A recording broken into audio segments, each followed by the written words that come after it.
ones, tens, hundreds, thousands. The value of 6 is 6,000.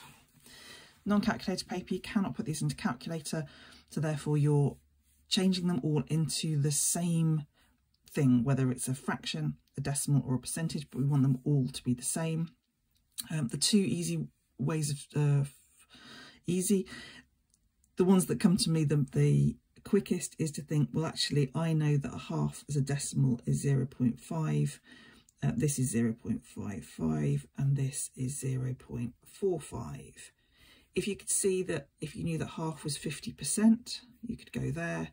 This is 55%, and this is 45%. So we need to write these numbers in order of size, start with the smallest number. So the smallest is the half.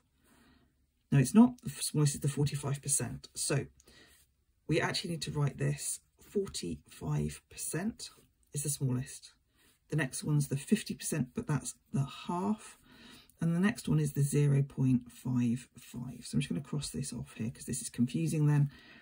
These numbers in order of size. Pictograms. Pictograms gives you information about the number of hours of sunshine on a Saturday and on a Sunday. Work out the number of hours of sunshine on Saturday. So this key represents 2 hours of sunshine. So on Sunday there were number of hours of sunshine on Saturday. 2 hours of sunshine each sun, so that's 2, 4, 6, 8. There were 8 hours.